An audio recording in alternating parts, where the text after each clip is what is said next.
La semana pasada habíamos hecho un programa dedicado a los escándalos, chismeríos, dimes y diretes del Premio Nobel de Literatura, algo así como la trastienda de los premios Nobel de Literatura, y hemos decidido continuarlo. Tenemos una serie de premios Nobel que también fueron escandalosos, que han tenido algún problema, algún cotorreo por detrás, y son tantos, porque ya tienen sobradamente más de 100 años, este premio que acumula anécdotas, ¿no? Y con el tiempo es necesario descargarlas de alguna forma. Señoras y señores, bienvenidos a una nueva edición de Desde la Biblioteca con más chismes sobre el Premio Nobel de Literatura. Vamos a ver en pantalla partida una ceremonia de entrega del Premio Nobel. Vamos a ver el Premio Nobel de 1953, que se lo tenían que dar había varios candidatos, ¿no? Pero se lo terminan dando, el de literatura estamos hablando siempre, ¿no? Se lo dan, como vemos en pantalla, a una señora, y en realidad no es a ella. Resulta que le dan el Premio Nobel de Literatura a Churchill, Winston Churchill, que había sido primer ministro de Inglaterra, aquel famoso de la frase sangre, sudor y lágrimas, ¿no? Que había comandado los difíciles destinos de Gran Bretaña durante la Segunda Guerra Mundial. A él le querían dar en realidad el Premio Nobel de la Paz, pero había mucha oposición, porque bueno, el tipo había participado de la guerra, no era muy correcto, por más que le había ido bien, pero no era muy correcto, y deciden darle el Premio Nobel de Literatura porque había escrito un libro, que era una historia del mundo, que realmente es muy lindo libro, ojo, es muy lindo libro, realmente cada página es una lección sobre cómo debe escribirse bien, pero bueno, no sabemos si era como para el Premio Nobel de Literatura, y se lo dan a él. Y quien va a retirarlo es su esposa. No se presenta a Churchill, sino que va a su esposa, por eso vemos ahí al rey de Suecia entregándole el premio a su esposa. Bueno, tenemos más premios Nobel de literatura. Habíamos quedado la semana pasada en el premio de 1913, que fue a Rabindranath Tagore. ¿Se acuerdan que habíamos dicho, no? Aquel poeta que había escrito más de 3.000 versos y que era desconocido hasta ese entonces, que después hubo problemas porque resulta que el jurado había un miembro del jurado que estaba muy entusiasmado y se lo quería hacer a los demás, leer a los demás, pero no había traducción. Y les propone aprender bengalí, nadie terminó aprendiendo bengalí. Y terminan leyéndolo en una traducción inglesa, barata, que había sido hecha por el mismo Tagore, pero que no satisfacía, y sin embargo se lo dan igual, y bueno, está bien, está bien otorgado, pero tenía una trastienda detrás. En 1914, sin embargo, el año siguiente, no hubo premio. ¿Por qué? Porque sobrevino la Primera Guerra Mundial, que en aquel entonces no se decía la primera, porque nadie sabía que era la primera de una serie de guerras mundiales. Entonces se le decía la Gran Guerra. Se desata la Gran Guerra después del atentado de Sarajevo en 1914 y no hubo premio. En varios años no va a haber premio. Vamos a 1920, luego hubo un par de premios ahí que no tuvieron mucho escándalo, pero en 1920 se lo dan a un noruego. Ese noruego era Knut Hamsun, ¿sí? Un escritor realmente muy bueno, no tan conocido en la Argentina, pero era realmente muy bueno. Autor de una novela que se llama Hambre, otra que se llama Pan, ¿sí? Que a pesar de que tienen esos títulos simétricos, no tienen relación entre sí, ¿sí? No tienen nada que ver una con la otra. Otro que se llama La bendición de la tierra, había hecho unos libros realmente muy lindos, Hamsun. Pero ¿qué pasa? Hamsun era una especie de aventurero, ¿no? Un noruego que había estado ejerciendo atención, 2 puntos, una anárquica influencia durante casi toda su vida y probablemente ni siquiera considera legítima la postura idealista que el premio Nobel pretende fomentar. Eso decía el jurado que se oponía, porque el resto estaba a favor de darle el premio Nobel. Hamsun, dijimos, era una especie de aventurero, ¿no? Había sido bracero en Dakota, en Estados Unidos, había sido tranviario en Chicago, qué tipo con oficios muy distintos, ¿no? De bracero a tranviario. Había sido pescador, pero no como hobby, sino pescador profesional, en un barco pesquero. Y estaba en plena miseria cuando gana el premio, pero de última, estaba en plena miseria. Y era, por otra parte, muy orgulloso, inclinándose ante el rey Gustavo, ¿sí?, de Suecia, en el momento de recibir el premio, exclama de pronto al rey, ahí en la ceremonia, le dice: ¿sabe qué? No necesito esta plata.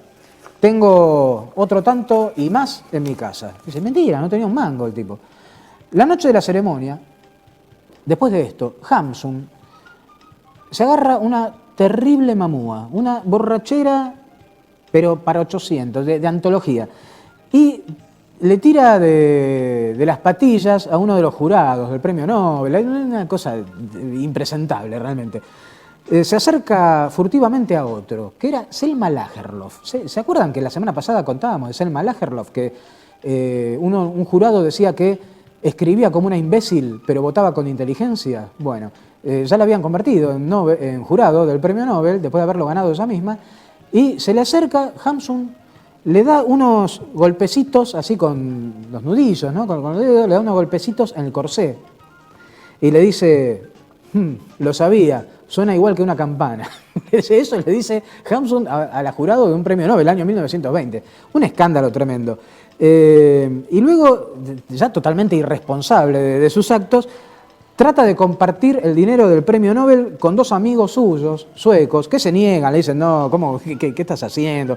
Se dan cuenta que el tipo estaba completamente borracho y al negarse al recibir el dinero le quiere entregar la medalla y el premio al Botones del hotel, ¿sí? de Estocolmo, y tampoco lo acepta, el camarero tampoco lo acepta, y al día siguiente la medalla es encontrada abandonada en el ascensor del hotel. El tipo estaba completamente, pero con una mamúa, se va a dormir y bueno, sigue la historia de él de una manera mucho más triste, porque con el correr de los años, él se va a hacer un ferviente admirador del nazismo.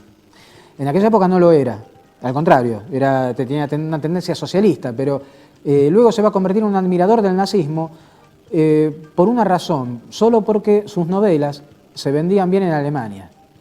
¿Sí? O sea, una muy fea actitud. Termina saludando el nazismo y recordemos que los nazis invaden Noruega, el país de donde él era oriundo. Y él los saluda, se vuelve partidario del régimen de Quisling, que fue el Hitler noruego, por así decirlo. Y luego, al final, más o menos en el año 43, cuando ya no faltaba mucho para que Hitler comenzara a caer, es invitado a Alemania. Y sin embargo ahí Hamsun le echa en cara a Hitler algunos errores que había cometido. Bueno, algunos no, había cometido un montón de errores, pero Hamsun le empieza a recriminar y ya el Führer lo empieza a mirar medio como de reojo. Y un día la guerra se termina, Noruega es liberada de los nazis y Hamsun es detenido.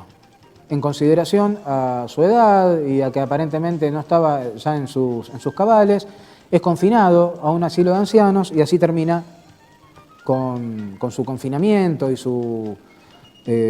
la confiscación de sus propiedades. Así termina, lamentablemente, la historia de este escritor que había sido muy bueno, realmente muy bueno, un premio Nobel merecido por sus condiciones literarias, pero que luego el tipo desaprovechó totalmente, no se volvió idealista un cuerno, era un borracho irresponsable, como hemos visto, que quiso hasta compartir el premio con el camarero del hotel y lo deja abandonado el premio ahí en el ascensor de Estocolmo. Bueno, una triste historia. 1921, año siguiente, ¿sí? Le dan el premio a Anatole France, un escritor muy conocido, famoso por El maniquí de mimbre, La isla de los pingüinos, libros que hemos leído todos, El crimen de Silvestre Monard. Y acá tenemos una historia mucho más simpática. ¿Qué pasó con Anatole France? Va a recibir el premio. En Suecia era invierno. Imagínense, por favor, lo que es el invierno en Suecia, para morirse de frío. Y Anatole France, que aparentemente era muy friolento, tenía 77 años en aquel entonces, llega dando diente contra diente, castañeteando de frío. Se puso 3 abrigos, uno encima del otro, 3 abrigos de piel del frío que tenía en el acto de entrega del premio Nobel, y permanece sentado y se duerme durante la ceremonia. Y mientras el rey hablando exaltando las virtudes de escritor de Anatole France, el otro estaba roncando. Es una historia por lo menos mucho más simpática, que no despierta más alegría que la del premio Nobel del año anterior, que era Knut Hamsun. Bueno, vamos a la primera tanda de la noche. Estamos recorriendo ya desde la semana pasada la filmografía de Georges Méliès, o lo que queda de ella, porque muchísimas películas él filmó, pero muchísimas también se perdieron, ¿sí? Sobrevivió una mínima parte. Vamos a ver algunas peliculitas de quien fue el padre de los trucos cinematográficos, un verdadero mago del cine. De hecho, él quería incorporar mejor dicho, ¿por qué se siente atraído él por el cine? Él estuvo en la primera función, ¿sí? En diciembre de 1895, allá en el Salón Indio del Café de los Capuchinos, en París, donde los hermanos Méliès presentan, los hermanos Lumière, ya me estoy confundiendo los apellidos, los hermanos Lumière presentan el cine. Él pasaba por ahí, se quedó a ver la función y quedó deslumbrado. Y quiso incorporarlo a unos actos que él tenía, unos actos de magia, de prestidigitación. Y los hermanos Lumière se niegan a venderle el invento. Y le dicen, no, mire, agradézcanos que no se lo vendemos, porque esto es una curiosidad científica sin ningún futuro. Esto, usted se va a fundir y dentro de un año va a venir a reclamarnos la guita. Eso le dijeron con otras palabras, los hermanos Lumière. Y Méliès se consigue otro aparato ahí a través de un equivalente que estaba circulando en aquel momento, que se empieza a desarrollar en ese momento, y comienza a hacer sus propias películas, ¿no? Pensar que los Lumière nunca tuvieron una visión de futuro, de su propio invento, ¿no? Decían que no tenía futuro y que era solamente una curiosidad científica, no sospechaban el porvenir que iba a tener el cine. Méliès sí, Méliès inventa los primeros trucos, los parates de cámara, las sobreimpresiones, pinta a mano las películas, las que vamos a ver esta noche, salvo una, creo, las demás están pintadas a mano, cuadrito por cuadrito, un laburo de locos era. Bueno, y lo que vamos a ver ahora es Le Monstre, se llama, año 1903, una película muy breve, dura 2 minutos y medio, 3 minutos. El monstruo es un corto donde vamos a ver de fondo la esfinge egipcia, que era un monumento que les interesaba mucho a los franceses, como Méliès. Recordemos que es redescubierta gracias a la campaña de Egipto que había hecho Napoleón, ¿sí? Muchos años antes.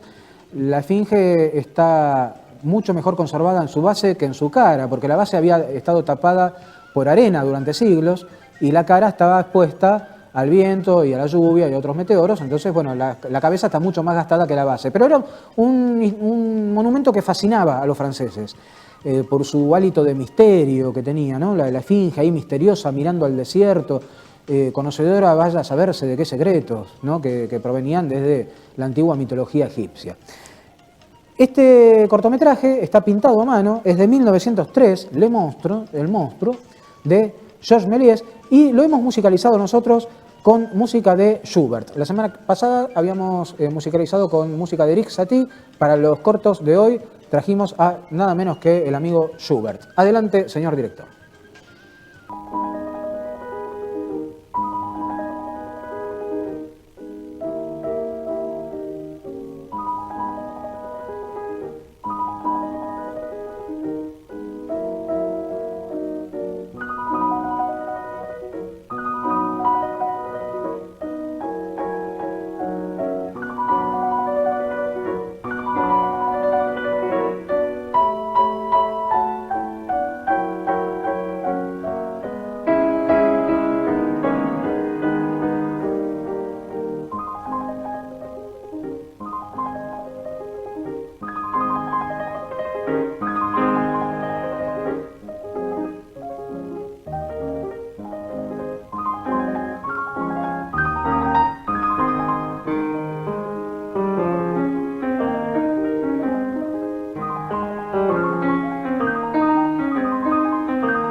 agradecido ante todo al Ministerio de Salud de la Nación, al doctor Coria, que se vinieron para acá. Es un agradecimiento muy grande. La gente ha concurrido, está el tema de las castraciones, de la vacunación. Es un buen motivo como para reunir a los vecinos, que siempre salud es necesaria. Estos operativos me parecen geniales. Me alegro muchísimo de que estén acá. De mucha alegría poder estar en Merlo acompañando a este gran intendente, a Gustavo Menéndez, llevar los servicios a la gente, al territorio, y la verdad que eso es algo muy importante porque permite fortalecerla con estas acciones donde tenemos la posibilidad de castrar y desparasitar y vacunar a nuestras mascotas, de vacunar a nuestros chicos y adultos con vacunación de calendario. Aquí estamos junto al municipio dando el servicio que corresponde a Protenencia, que es atender a los animales de compañía que son parte fundamental de nuestra familia y de nuestros afectos. Que se venga esta jornada está buenísimo. La atención muy buena, la verdad que es bastante buena. Esto a mí me ayudó un montón. Para mí está bien, ¿viste? Muy buena, la verdad que muy buena. Podemos vacunarlo a él, además hicimos todos los chequeos ahí de peso, altura, pediatría, o sea. Me parece bien, para que todos los chicos tengan la oportunidad de vacunarse. Hace que la gente por lo menos acceda más a castrar a los animales.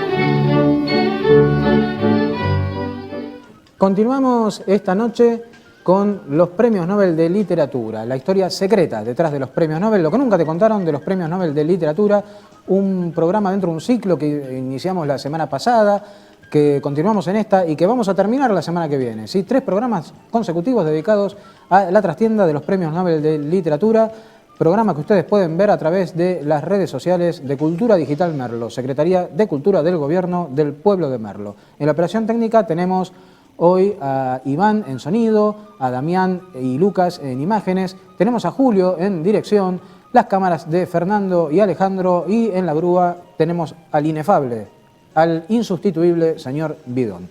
Bien, estamos viendo unos cortometrajes muy lindos, ¿no? De Georges Méliès, aquel inventor de los trucos en el cine, considerado el mago realmente del cine, y lo era, de hecho lo era, con música de fondo de Schubert.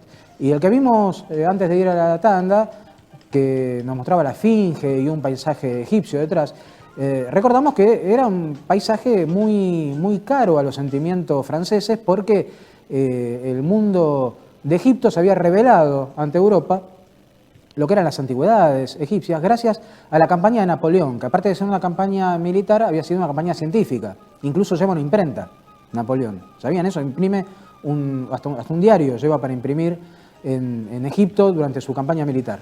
Y los jeroglíficos, cuyo significado habían permanecido ocultos durante siglos porque se había olvidado de lo que significaban los jeroglíficos, digamos, Egipto estaba lleno de jeroglíficos, la historia estaba escrita en las paredes de Egipto y nadie las podía leer, nadie, no quedaba un egipcio que supiera el significado de los jeroglíficos. Lo termina descubriendo un francés, que era Champollion, sin haber ido a Egipto, va a ir después, ¿sí?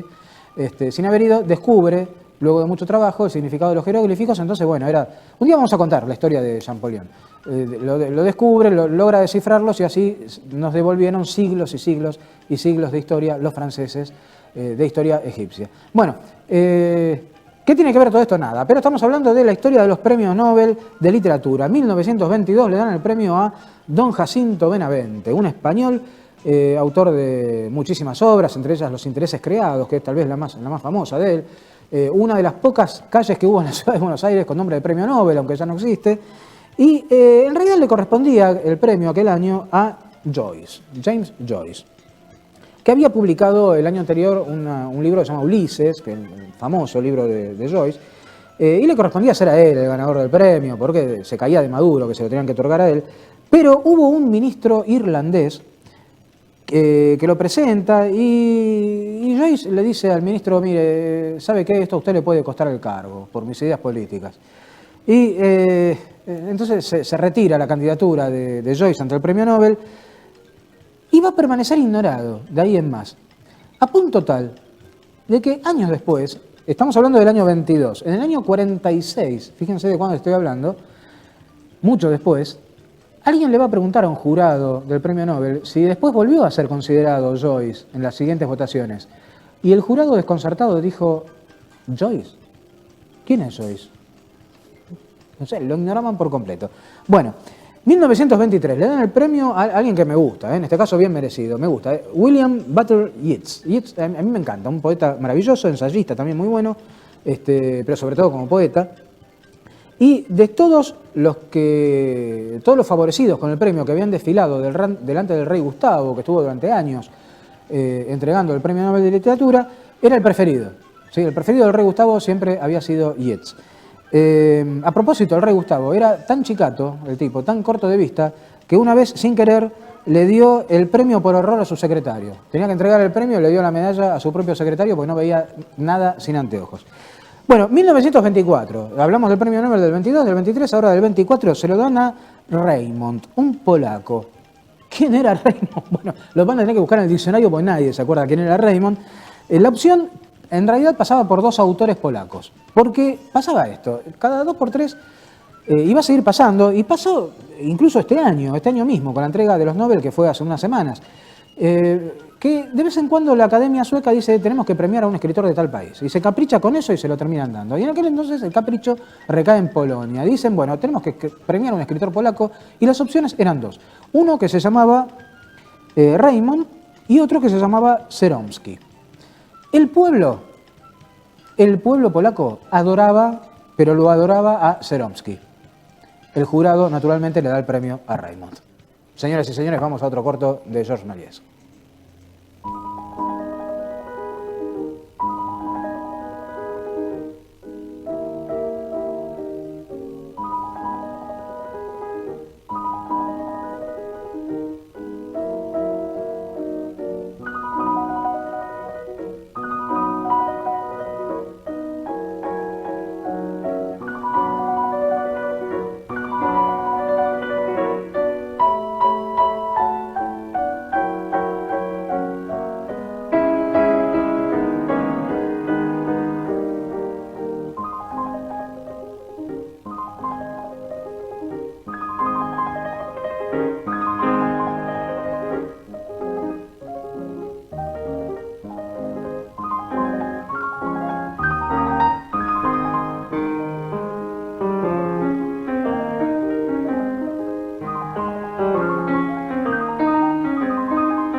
la fecha vamos a hacer un operativo dinámico y estático. Control de ocupantes y verificar documentación de vehículos y si tiene algún tipo de impedimento legal, tanto los vehículos como los ocupantes. Prevenir toda gama de delitos que pueden llegar a suceder.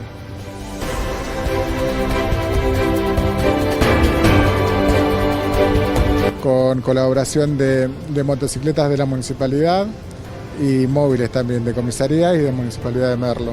Siempre contamos con ellos para trabajar. Es un trabajo en conjunto, en equipo, como decimos nosotros, y es de la mejor manera.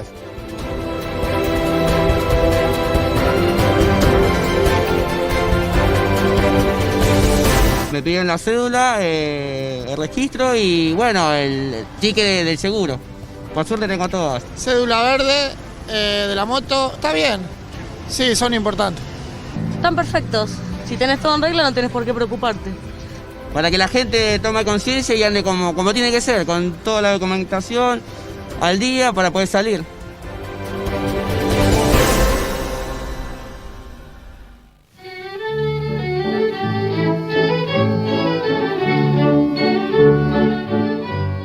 Continuamos en Desde la Biblioteca con la historia oculta de los Premios Nobel de Literatura. Estamos transmitiendo por las redes sociales de la Secretaría de Cultura del Gobierno del Pueblo de Merlo este programa que llamamos Desde la Biblioteca. Año 1900, ¿cuánto? A ver, 1925. Nos vamos al año 25, Premio Nobel de Literatura a Georges Bernard Shaw, que lo recibe cuando ya tenía 69 años y había cosechado la mayor parte de sus éxitos, aunque fue un hombre muy longevo, escribió muchísimo, un personaje muy querido en aquella época y al día de hoy se lo sigue queriendo mucho, y quiere renunciar. Bernard Shaw quiere renunciar al premio, le dice no, qué sé yo, bueno, y lo convencen para que hace medio como regañadientes, pero regañadientes en serio. El premio Nobel era una medalla, es una medalla, un diploma y mucha plata, porque el legado de Nobel, como contamos en el primer programa, fue su fortuna. Dedicó una parte muy pequeña a su familia y todo el resto a la capitalización destinada a incrementar año a año la parte en metálico del premio Nobel. Y, ¿qué pasa? Era una plata importante. A Bernard Shaw seguramente le hacía falta, pero él no quería saber de nada. Y no quería saber de nada de verdad por sus creencias, por su política que tenía. Y lo terminan convenciendo. El tipo va y al jurado, cuando le entrega el cheque, le dice, mire, ¿sabe una cosa? El dinero es como un salvavidas que a uno le tiran cuando ya llegó a tierra. Eso le dice Georges Bernard Shaw con su humor socarrón. Año 1929, premio a Thomas Mann. Thomas Mann, un alemán, que en este caso sí se lo dan por una obra en particular. Generalmente el premio Nobel, como también contamos la semana pasada, lo dan no por una obra en particular, sino por una trayectoria, ¿sí? Y por una postura en sus escritos. En este caso lo dan por una obra en particular que se llama Los Buddenbrook. El premio fue concedido a esta novela, que había sido publicada 28 años antes, ¿sí? De 1929. Pero sin mención alguna, sin mencionar a La Montaña Mágica, que era la gran obra de Thomas Mann y que había sido publicada más recientemente, tenía solamente 5 años. Se la dan a una que tenía casi 30 años antes. Bueno, Mann tuvo que entregar una parte del premio, ¿sí? En aquel entonces ya eran más de $45.000, el equivalente, ¿no? En dinero norteamericano eran más de $45.000. Se lo tiene que entregar a una liga alemana de autores, por obligación, lo presionan para eso, y el resto, con lo que queda, se va a Palestina a investigar material para su siguiente obra, que se llamaba José y sus hermanos. ¿Sí? Una obra que termina siendo publicada en 4 tomos, muy linda lectura, no es para nada pesada, es una novela realmente muy linda, pero él para asesorarse se va hasta Palestina y ahí investiga para escribir José y sus hermanos. A Thomas Mann le molestaba cualquier cosa publicitaria con respecto a los premios Nobel, o mejor dicho, con respecto a que él hubiera recibido el premio Nobel. Le molestaba muchísimo que lo señalaran por eso y decía que es una desconcertante experiencia, eso decía Thomas Mann, haber llegado públicamente a la posesión de una suma tal de dinero, la misma que cualquier industrial se guarda todos los años sin que nadie lo advierta. Y encontrarse de pronto con todas las miserias del mundo mirándote a la cara. Eso decía Thomas Mann. Y eso que había recibido menos dinero, porque, como dijimos, fue presionado por el gobierno alemán a entregar una parte a una liga de autores, una manera de donación forzosa, ¿no? Bueno, 1936, nos vamos de 1929 a 1936, un premio al suegro de Carlitos Chaplin, a Eugene O'Neill, ¿sí? Era el suegro de Chaplin, autor de Electra le sienta bien el luto y otras obras de teatro norteamericano, le dan el premio Nobel de Literatura. Pero resulta que el premio Nobel se lo tenían que dar, en realidad, ¿saben a quién? A Sigmund Freud. Sigmund Freud había sido candidato para el premio Nobel de Medicina, pero como la psicología estaba, no en pañales, pero sí no estaba totalmente reconocida como tal para el año 36, como una ciencia propiamente dicha, deciden entregarle el premio, pero de literatura, por los numerosos escritos que había tenido Freud. Por supuesto, esto hubiera sido terrible, porque los escritos de Freud eran escritos científicos, no eran escritos de literatura, eran ensayos científicos. Y Freud le dice finalmente a un amigo, en una carta muy famosa, le dice: no se deje engañar por la quimera del Nobel. Está más que seguro que no me darán nunca ese premio. El psicoanálisis tiene bastantes enemigos entre las autoridades de las que depende la concesión del premio. Y Freud tenía razón, nunca le dieron el premio, sus enemigos lo eliminaron y no le dieron ni el de medicina, ni el de literatura, ni ningún otro. Así que cayó sobre Eugene O'Neill, merecido, porque era un muy buen autor, pero era el premio de aquel año, estaba destinado a Freud y se lo terminaron dando a O'Neill. Señoras y señores, nuevo cortometraje. ¿Qué tenemos ahora? Bueno, este no está pintado a mano, este es en blanco y negro, de Georges Méliès, se llama El hombre de la cabeza de goma, o El hombre de la cabeza de caucho. ¿Sí? Año 1901. 1901, fíjense lo que hacía Georges Méliès en esta época.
Y en la fecha vamos a hacer un operativo dinámico y estático. Control de ocupantes y verificar documentación de vehículos y si tiene algún tipo de impedimento legal, tanto los vehículos como los ocupantes. Prevenir toda gama de delitos que pueden llegar a suceder.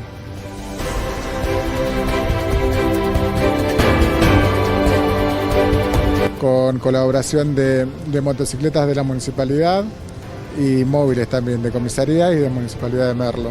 Siempre contamos con ellos para trabajar. Es un trabajo en conjunto, en equipo, como decimos nosotros, y es de la mejor manera.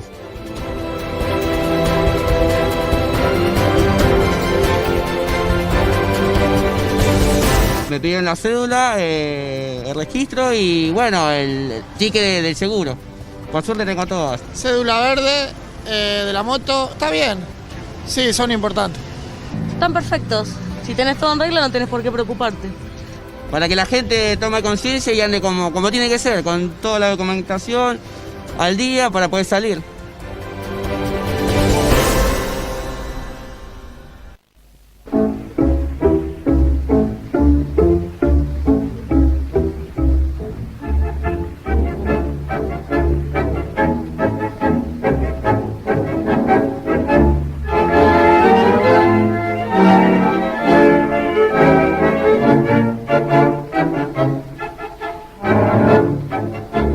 Siempre la misma milonga.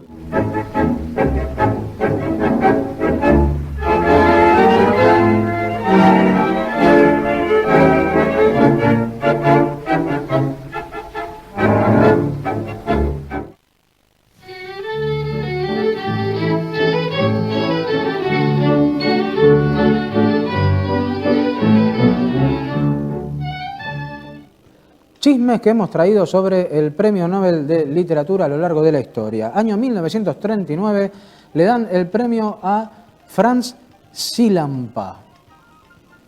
¿Quién es Franz Sillanpää? Bueno, era un finlandés. Hace una obra, pero totalmente olvidable. Tiene un libro que se llama Humilde Herencia, que no lo conoce ni el loro, ni siquiera en Finlandia. Fue definido alguna vez como el autor más desconocido del mundo. Era un gigante arruinado que se había casado con su ama de llaves, con la cual había tenido siete hijos, y recibe el premio que ya por aquel entonces había bajado un poquito de plata, porque el mundo estaba en crisis, $35.000, ¿sí? En comparación con el premio de años anteriores, que era un poquito más suculento, ya le van bajando $35.000, que de todos modos en aquella época era mucha plata, ¿no? ¿Y por qué se lo dan? Porque una de las jurados, que era Selma Lagerlöf, ¿se acuerdan que dijimos de Selma Lagerlöf, aquella que votaba con inteligencia aunque escribía mal, que Hamsun unos años antes le había golpeado así con el corsé para ver cómo sonaba con la ceremonia del premio? Bueno, esa pobre mujer todavía estaba viva, todavía estaba siendo jurado como premio Nobel y ya tenía 80 y pico de años y estaba indignadísima con la invasión rusa a Finlandia. Entonces, ella misma entrega su propia medalla de oro del premio Nobel, la entrega al gobierno de Finlandia para que la funda y con eso haga algo de dinero para poder enfrentar a los rusos. Una actitud, ¿no?, política muy, muy fuerte y instiga a los jurados a que voten por un noruego, porque como Rusia había invadido Noruega, el premio Nobel tenía que ser sí o sí para un noruego. Por supuesto, literariamente esto es un disparate, políticamente, éticamente, pongámosle, pero literariamente, que era el espíritu del premio, era un disparate. Y sin embargo le hacen caso, sobre todo porque era una señora ya grande, y le dan el premio a este. Se ponen a buscar, a ver, bueno, qué escritor vivo de Finlandia tenemos, y bueno, vamos con Franz Sillanpää. Le dan el premio, no pasa nada. Y a todo esto, de ese politiqueo permanecían ignorados dos grandes escritores. Uno que era Scott Fitzgerald, el del Gran Gatsby, y la otra era Virginia Woolf, nada menos, que nunca van a recibir el premio porque al año siguiente, 1940, y hasta 1943 no se concede el Premio Nobel de Literatura debido a la Segunda Guerra Mundial, y tanto Scott Fitzgerald como Virginia Woolf mueren prematuramente. Entonces se quedan sin el premio que lo merecían, pero muchísimo más que nuestro desconocido Franz Sillanpää, que, insisto, fue alguna vez definido como el autor más desconocido del mundo. Bueno, tenemos mensajes de los televidentes. A ver, nos escribe Don Severo de Moreno. Dice, ¿cómo se... Ay, no, Don Severo, no. Dice, ay, Dios. Dice, ¿cómo se escribe? ¿No te rayes o no te rallies? ¿Sí? Bueno, no, Don Severo, son dos palabras distintas. El verbo que se usa en el habla coloquial, ¿sí? En el sentido de trastornarse, de volverse loco, es rayar con Y. ¿Sí? No te rayes, ¿sí? Estás rayado. Eso es con Y. Ahora, el verbo rayar, de desmenuzar algo con un rallador, es con elie, ese sí, pero tiene significados distintos. O sea, necesito que me rallies un poco de queso. Bueno, ahí es con elie, ¿sí? Pero tiene significados distintos, son dos palabras distintas, dos verbos distintos. Bueno, Carola Cassini, de La Teja, dice, ¿cuándo se usa cada tipo de comillas? Nos está preguntando. Bueno, es todo un tema esto, porque ¿ustedes saben cuál es el tipo de comilla que recomienda la Real Academia Española en su última edición de la ortografía? Recomienda la comilla angular, esa que es así, a los costaditos de las letras. Bueno, recomienda esa, pero esa es la más difícil de encontrar en el teclado. Hay que combinar dedos y teclas ahí, es difícil. Y la que más se usa es la inglesa, que son las... esas. La que recomienda nuestra Academia de Lengua es usar las angulares, la de los costaditos, pero por tradición de uso y por comodidad usamos siempre la otra, la que es así. ¿Qué le va a hacer? Tampoco es un delito, tampoco es un delito usarla. Bueno, estoy cayendo de Merlo Centro, dice, nos pregunta algo lindo, dice, en la convención para escribir la onomatopeya de la risa, en español, ¿cuál es? Porque ella vio, nos cuenta acá, ¿no? Ja, je, ji, jo, ju, como onomatopeya de la risa. Cuando hay que escribirla. Bueno, le cuento, la forma de escribirla es ja, pero repitiéndola 3 veces. Usted quiere poner la onomatopeya de la risa por escrito, en español, lo que se recomienda es poner ja, ja, ja, y separado, no todo junto, no ja, ja, ja. Ja, ja, ja. Esa es la onomatopeya de la risa según el idioma español.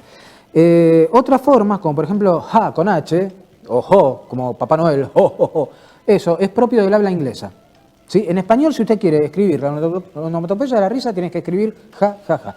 Nos escribe el japonés de Pontevedra. Dice, el femenino de piloto, ¿es la piloto o la pilota? Bueno, le cuento, señor, como el japonés de Pontevedra. En español general culto está arraigado el uso de piloto como sustantivo común en cuanto al género. El piloto o la piloto. Pero no obstante, la forma pilota es un feminismo posible y bien formado, ¿sí? No se debe censurar el empleo de pilota.